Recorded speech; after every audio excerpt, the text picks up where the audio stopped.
도시의 가장 높은 언덕 위 행복한 왕자의 동상이 서 있었습니다. 그는 도시의 모든 사람들이 우러러보는 아름다움의 상징이었습니다.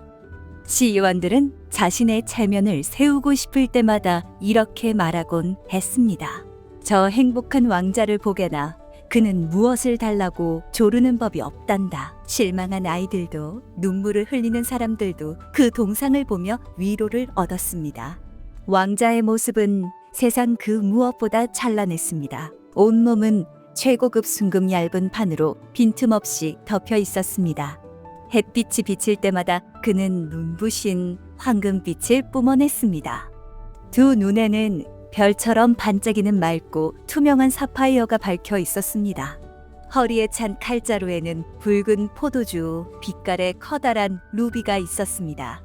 그것은 단순한 동상이 아니라 이 도시의 부와 예술을 상징하는 걸작이었습니다. 사람들은 그가 영원히 웃고 있을 것이라 믿었습니다. 그래서 그에게 행복한 왕자라는 이름을 붙여주었습니다.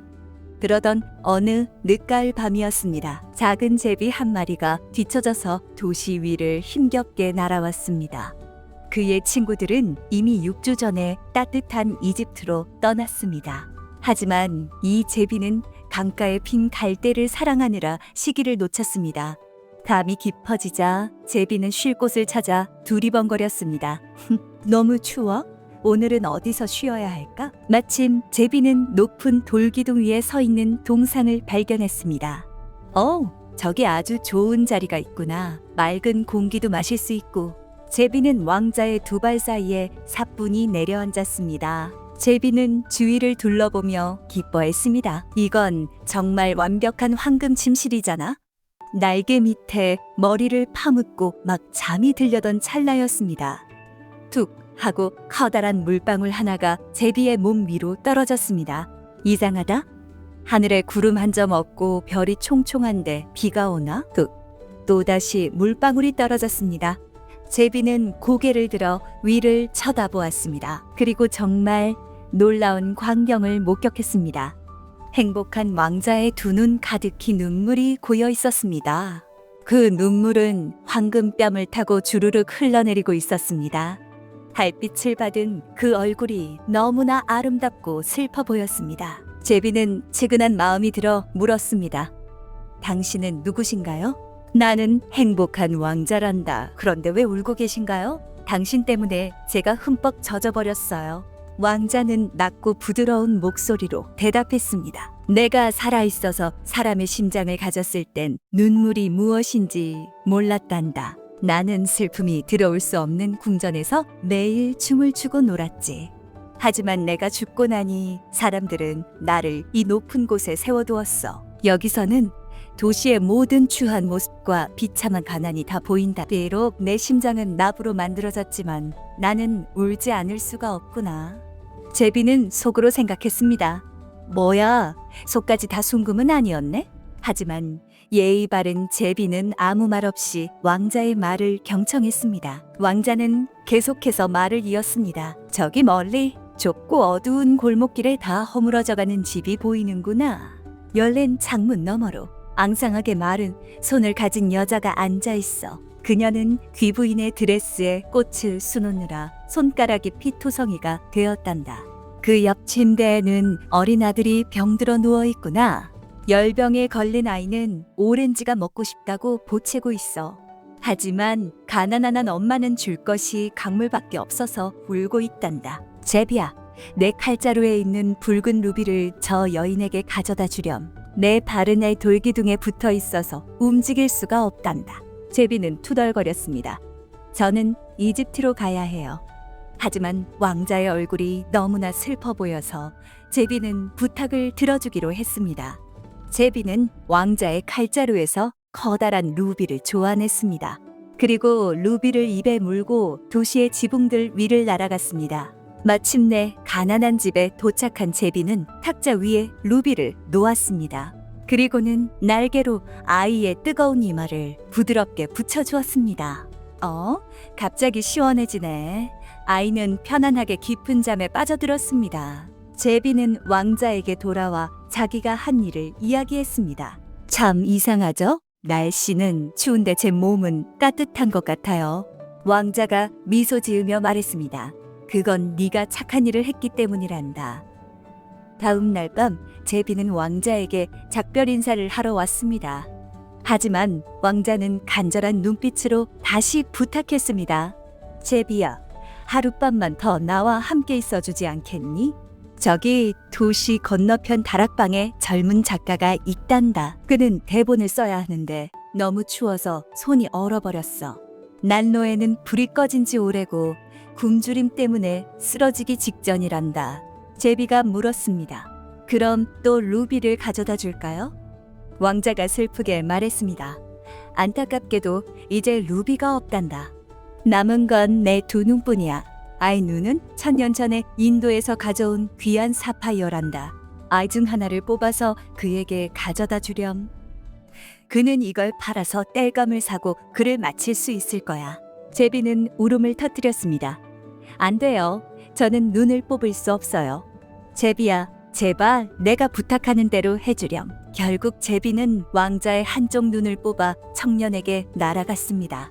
제비는 마른 제비꽃 위에 사파이어를 떨어뜨리고 왔습니다. 청년은 보석을 보고 소리쳤습니다. 누군가 내 재능을 알아주는구나. 다음 날 제비는 항구로 날아가 뱃사람들을 구경했습니다. 그리고 달이 뜨자 왕자에게 돌아와 말했습니다. 이제 정말 떠나야겠어요. 왕자는 또다시 말했습니다. 제비야, 하룻밤만 더 머물러 주겠니?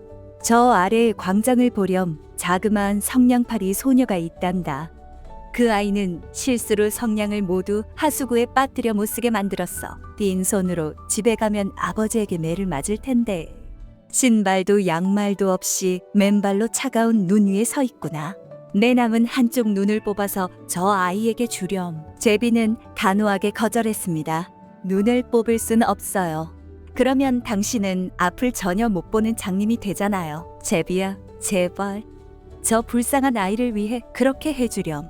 제비는 눈물을 머금고 왕자의 마지막 눈을 뽑아냈습니다. 휭 하니 날아가 소녀의 손바닥 위에 보석을 떨어뜨렸습니다.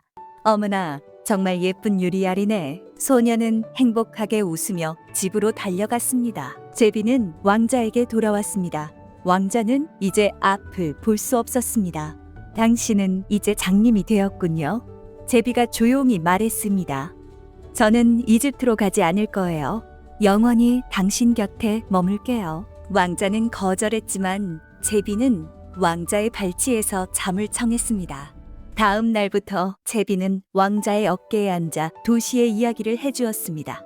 왕자는 말했습니다. 세상의 기이한 이야기보다 놀라운 건 고통이란다. 도시를 날아다니며 네가 본 비참함을 내게 말해다오. 제비는 부자들은 따뜻한 집에서 웃고 있는 것을 보았습니다. 그러나 거지들은 그 집 문 앞에서 굶주리고 있었습니다. 다리 밑에는 어린아이들이 서로를 껴안고 추위를 견디고 있었습니다. 이야기를 들은 왕자가 결심한 듯 말했습니다. 내 몸은 순금으로 덮여 있다. 이것을 한 조각씩 떼어내어 가난한 내 이웃들에게 나누어 주렴. 제비는 불의로 왕자의 황금 옷을 한 조각씩 떼어냈습니다. 황금은 가난 아이들에게 전해졌고 아이들은 다시 웃음을 찾았습니다. 와, 우리에게 빵이 생겼어. 하지만 그럴수록 왕자는 칙칙하고 볼품없는 회색 납덩어리가 되었습니다. 왕자는 비록 흉해졌지만 그 어느 때보다 따뜻해 보였습니다. 마침내 혹독한 겨울이 찾아왔습니다. 거리는 꽁꽁 얼어붙었습니다. 제비는 점점 추위를 견디기 힘들었지만 왕자를 떠날 수 없었습니다. 빵가게 주인이 한눈 파는 사이에 부스러기를 주워 먹으며 버텼습니다. 왕자님, 이제 작별 인사를 해야 할 것 같아요. 제비는 희미한 목소리로 말했습니다. 왕자가 기뻐했습니다. 드디어 이집트로 가는구나? 잘 가렴. 아니요, 제가 가는 곳은 이집트가 아니에요. 저는 죽음의 집으로 갑니다. 제비는 마지막 힘을 다해 왕자의 입술에 입을 맞췄습니다. 그리고 왕자의 발치로 툭 떨어져 숨을 거두었습니다. 바로 그 순간 동상 안에서 탁 하고 무언가 깨지는 소리가 났습니다. 왕자의 납심장이 슬픔을 이기지 못하고 두 조각으로 갈라진 것입니다. 다음날 아침 사람들은 흉물스럽게 변한 동상을 보고 혀를 찼습니다. 세상에, 왕자가 거지보다 더 초라해졌잖아. 녹여서 없애버립시다. 그들은 동상을 불 속에 던졌지만 깨진 납심장만은 녹지 않았습니다. 하느님이 천사에게 말했습니다. 가장 귀한 두 가지를 가져오라. 천사는 주저없이 납심장과 죽은 새를 가져갔습니다.